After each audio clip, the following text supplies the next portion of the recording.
Muitas línguas pelo mundo conjugam seus verbos. O português é uma língua desse tipo, né? Os verbos modificam sua parte final quando conjugam. Agora compare isso com o Swahili, que também conjuga os verbos, mas faz isso no começo e não no final.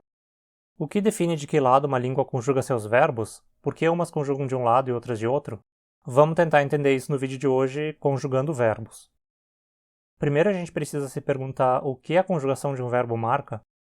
Isso varia muito entre as línguas, mas em geral coisas que a conjugação mostra incluem aspecto, tempo e modo, que são características mais específicas do verbo mesmo, que definem como ele se relaciona com a realidade e com a perspectiva do falante.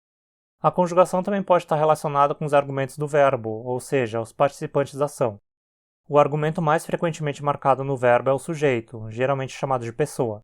Mas existem línguas em que o verbo também conjuga de acordo com quem é o objeto do verbo, podendo ser apenas o objeto direto ou direto e indireto. Para não complicar demais o assunto aqui, vamos tratar apenas de tempo, aspecto e de sujeito nesse vídeo. Mas modo e outras conjugações do tipo costumam seguir o mesmo modelo do tempo e do aspecto em muitas línguas. Outro ponto relevante para entender a conjugação é a posição do núcleo do sintagma. Se você não sabe o que é sintagma, vê meu vídeo introdutório sobre esse assunto. O relevante é saber que todo sintagma possui um núcleo e pode possuir um complemento. E todo complemento de um sintagma é outro sintagma. Vamos dar uma breve explicaçãozinha disso aqui usando como exemplo a frase insetos possuem exoesqueleto de quitina. De forma bem básica, a gente pode considerar que uma oração sempre possui dois sintagmas principais que a formam, o sujeito e o predicado. É mais complexo que isso, na verdade, especialmente se você for para o lado da gramática gerativa. Mas por hora vamos nos ater a essa forma mais simples, pois ela é suficiente para o que vamos abordar hoje. Então nessa frase, insetos é um sintagma nominal, NP, da sigla em inglês Noun Phrase. Ele é formado apenas pelo núcleo, não existe complemento nesse sintagma. Já o predicado possuem exoesqueleto de quitina é um sintagma verbal, VP, da sigla em inglês Verb Phrase. Ele possui um núcleo que é o verbo em si e um complemento exoesqueleto de quitina. Exoesqueleto de quitina é de novo um sintagma nominal. Ele tem como núcleo a palavra exoesqueleto e como complemento a expressão de quitina. De quitina agora é um sintagma preposicional.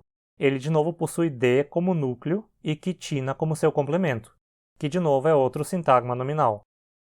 Perceba que o português possui uma grande tendência a colocar o núcleo do sintagma antes do complemento. Ele então é uma língua com grande tendência núcleo inicial. Compare isso com a mesma frase em japonês. Konnichi wa kichinshitsu no gaikokaku o motteiru. De novo, temos um sintagma nominal para o sujeito e um sintagma verbal para o predicado. Mas dessa vez, dentro do sintagma verbal, o núcleo está no final. O sintagma nominal, que funciona como o complemento do sintagma verbal, aparece antes dele.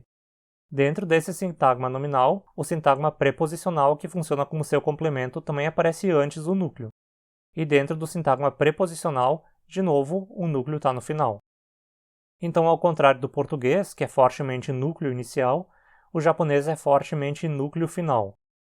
As línguas costumam ter uma forte tendência a colocar o núcleo do sintagma sempre de um lado ou do outro, sendo núcleo iniciais ou núcleo finais. Mas também não é raro encontrar línguas que misturam bastante as duas coisas. Veja a frase em inglês Insects have a chitinous exoskeleton. Dentro do sintagma verbal, o verbo está no início, tendendo para uma língua de núcleo inicial. Mas o sintagma nominal, que é o complemento desse sintagma, possui o seu complemento antes do núcleo, tendendo para uma língua de núcleo final. Vamos ignorar o artigo aqui por enquanto, eu vou abordar a relação deles em sintagmas em outro vídeo. Enfim, o importante é entender que muitas línguas possuem uma tendência a colocar o núcleo do sintagma sempre do mesmo lado. Isso é muito importante para entender de que lado os verbos conjugam. Como vimos, os verbos podem conjugar para coisas como aspecto, tempo e modo, e também para coisas relacionadas a argumentos, o sujeito e o objeto. Apesar de o objeto ser um complemento do sintagma verbal, o sujeito não é. Ele pode ter uma posição dentro do sintagma verbal, dependendo da abordagem, mas por hora vamos considerar que não. A esmagadora maioria das línguas do mundo posiciona o sujeito antes do predicado numa oração, ou seja, elas começam a frase com o sujeito, e o sujeito assim sempre está antes do verbo. E quando as línguas conjugam os verbos de acordo com o sujeito, de onde surgem os morfemas que representam o sujeito? Se você pensou nos pronomes pessoais, está certo. Vamos dar uma olhada no Tupi, uma língua que conjuga os verbos apenas para sujeito, mas não para aspecto ou tempo. Os pronomes pessoais em Tupi são Ixé, eu, Endé, tu, Aé, ele, Oré, nós inclusivo, yandé, nós exclusivo, e pen, vocês. Agora veja a conjugação de um verbo ativo em tupi. A só, eu vou, eres só, tu vais, ó só, ele vai, oro só, nós vamos, ya só, nós vamos, pé só, vocês vão. Dá para notar claramente que várias dessas formas derivam dos pronomes, né? Isso fica mais evidente ainda se a gente vê a conjugação de um verbo estativo, onde os prefixos de pessoa são um pouco diferentes. Sheporang, sou bonito. Ndeporang, és bonito. Iporang, é bonito. Oreporang, somos bonitos. Yandeporang, somos bonitos. Peporang, vocês são bonitos. Se a conjugação em pessoa do verbo derivou de pronomes pessoais que colaram no verbo, faz sentido que ela aconteça no início do verbo, né? Afinal, o sujeito vem antes do verbo nessa língua. A gente pode ver a mesma coisa numa língua como o Swahili, que possui uma ordem do tipo sujeito, verbo, objeto. Os pronomes pessoais em Swahili são mimi, eu, wewe, tu, yeye, ele, sisi, nós, ninyi, vocês, uau, eles. E veja a conjugação do verbo andar. Ninatembea, eu ando. Unatembea, tu andas. Anatembea, ele anda. Tunatembea, nós andamos. Mnatembea, vocês andam. Wanatembea, eles andam. A conjugação é novamente no começo do verbo, o que faz sentido se a língua posiciona o sujeito antes do verbo. Aqui a gente não consegue notar tão claramente a relação entre os pronomes pessoais como palavras separadas e suas formas como conjugações do verbo. Mas isso pode ter acontecido por palavras novas terem ocupado o lugar dos antigos pronomes pessoais depois que a fusão aconteceu. Mas agora veja o exemplo do turco, que é uma língua com a ordem sujeito, objeto, verbo, tal como o tupi. Os pronomes pessoais são ben, eu, sen, tu, o, ele, bis, nós, siz, vocês, onlar, eles. E a conjugação do verbo andar é yürürüm, eu ando, yürüsün, tu andas, yürür, ele anda, yürürüz, nós andamos, yürürsünüz, vocês andam, yürürler, eles andam. A gente pode ver novamente uma clara similaridade entre os pronomes pessoais e os morfemas da conjugação do verbo. A conjugação claramente deriva dos pronomes. Mas aqui a conjugação de pessoa está no final do verbo, mesmo a língua colocando o sujeito antes do verbo. Por quê? Bem, talvez a gente possa entender um pouco se começarmos a pensar agora na parte da conjugação relacionada a modo e aspecto. Para isso, vamos falar rapidamente do conceito de sintagma flexional. Se um sintagma nominal tem um nome como núcleo e um sintagma verbal tem um verbo como núcleo, um sintagma flexional tem uma flexão como núcleo. No caso de um verbo, então, a conjugação. Ele não aparece nesse caso como uma palavra isolada, mas como uma flexão dentro do verbo mesmo. E o verbo em si, o radical do verbo, é o complemento do sintagma flexional. Línguas com a ordem sujeito, objeto, verbo, como vimos, possuem em geral o núcleo no final. Afinal, o verbo, que é o núcleo do sintagma verbal, aparece depois do objeto, que é seu complemento. Vamos voltar então ao japonês, que usamos no começo do vídeo como uma língua de núcleo final por excelência. Os verbos do japonês não conjugam para pessoa, apenas para aspecto, modo e outros quesitos. E a conjugação acontece no final do verbo, respeitando a posição do núcleo no final. Lembre-se de que a conjugação em si é o núcleo do sintagma aqui e o verbo é seu complemento.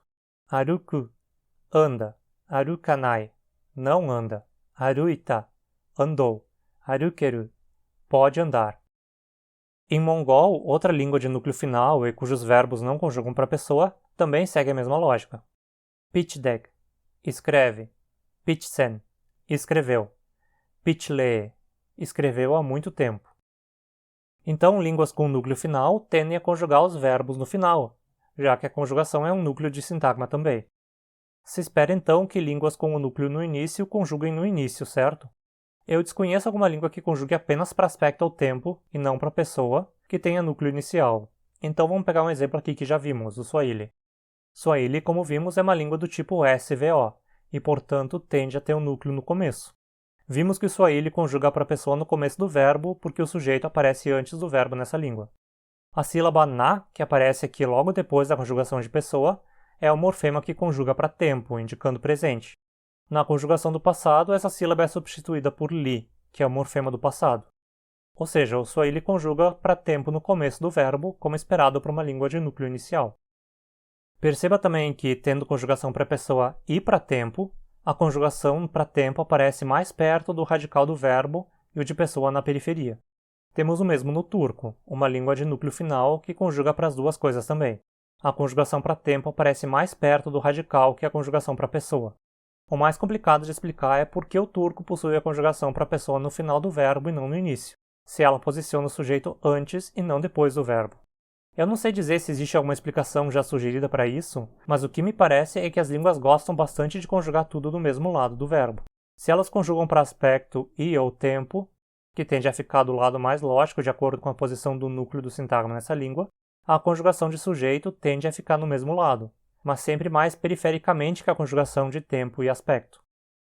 Acho que não existe nenhuma língua que inverta isso e coloque o sujeito mais perto do radical e o tempo ou aspecto mais distantemente.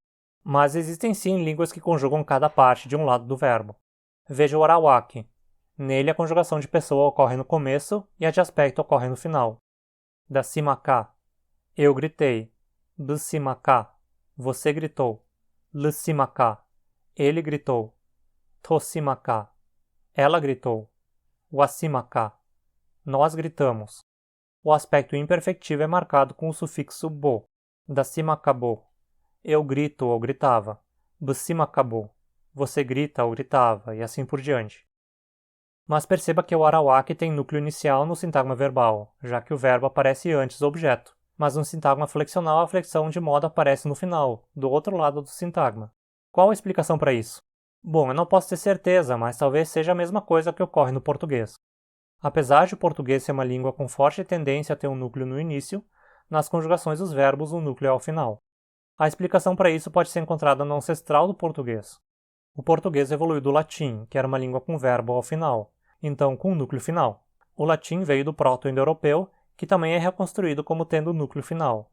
Assim, fazia sentido que a conjugação tenha se desenvolvido no final do verbo, não no começo. A mudança da ordem da oração de objeto-verbo para verbo-objeto ocorreu depois que as conjugações já estavam bem consolidadas. Então não teria como a língua simplesmente trocar as conjugações de lado.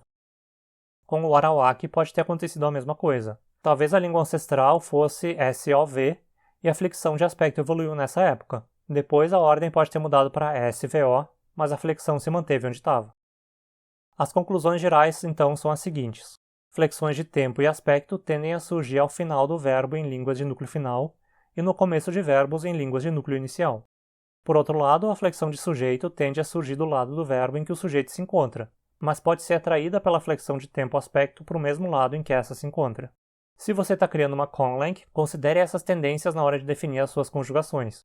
Mas lembre-se também que é comum que, posteriormente na evolução da língua, a ordem dos constituintes mude e uma língua inicialmente núcleo final se torne mais núcleo inicial e vice-versa, mas a conjugação permanecerá onde estava antes. Eu teria muito mais a falar sobre esse assunto, mas o vídeo ficaria gigantesco. Talvez uma segunda parte apareça eventualmente, especialmente para tratar da conjugação de verbos em línguas que também incorporam um morfema para o objeto, e como o alinhamento ergativo-absolutivo também interfere nisso. Se você gosta do conteúdo que produzo aqui e aprende com ele, que tal dar uma forcinha apoiando o canal financeiramente? Você pode fazer isso de diversas formas.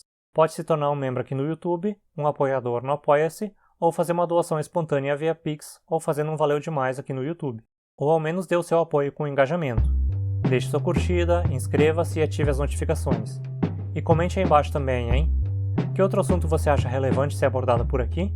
Abraços e até mais!